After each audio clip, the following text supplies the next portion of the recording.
الشيطان الرجيم بسم الله الرحمن الرحيم ذلك الكتاب لا ريب فيه وقال النبي صلى الله عليه وسلم خيركم من تعلم القرآن وعلمه الہی رونق اسلام کے سامان پیدا کر الہی رونق اسلام کے سامان پیدا کر دلوں میں مومنوں کے الفت قرآن پیدا کر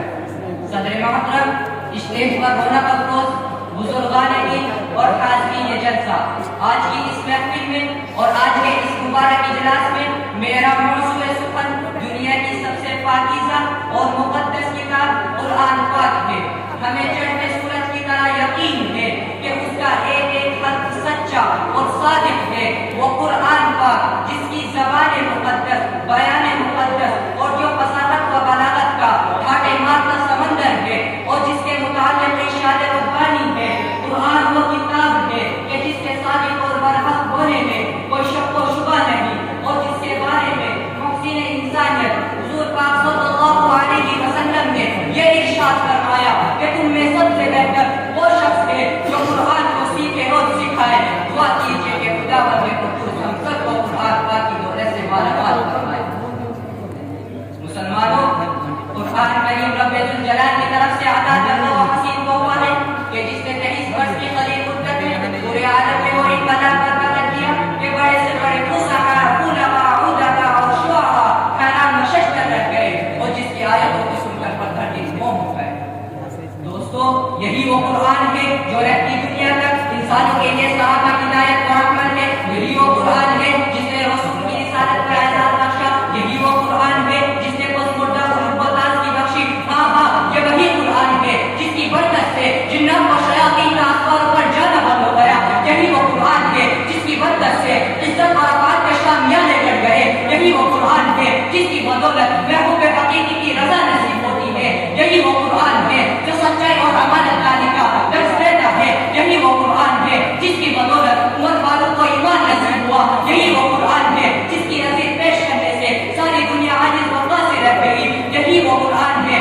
جس کی رسید پیش کرنے سے عرب کے فصیح و بلیغ زبانداری میں دعویٰ کرنے والوں نے گھٹنے ٹیک دیے یہی وہ قرآن ہے جس نے ضلالت و برائی کی گردن میں پھنسی ہوئی انسانیت کو رشد و ہدایت کا پیغام سنایا یہی وہ قرآن ہے جس کی حفاظت کا وعدہ خود خالق کائنات نے فرمایا یہی وہ قرآن ہے جس کی تلاوت میں دلوں کے واسطے فرحت و بشاشت کا سامان ہے یہی وہ قرآن ہے جس نے ذہنی قوتوں کو جگہ بخشا یہی وہ قرآن ہے جس کی برکت سے پورے جہان میں باہر ہے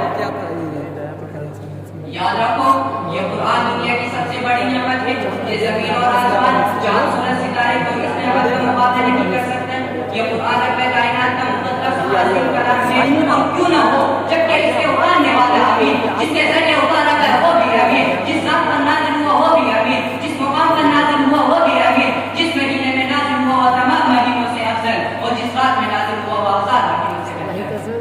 اللہ کا یہ مقدس اور پاکیزہ کلام تمام کلاموں سے افضل اور برتر ہے حدیث پاک میں آتا ہے فضل کلامی اللہ علی صاحب کلامی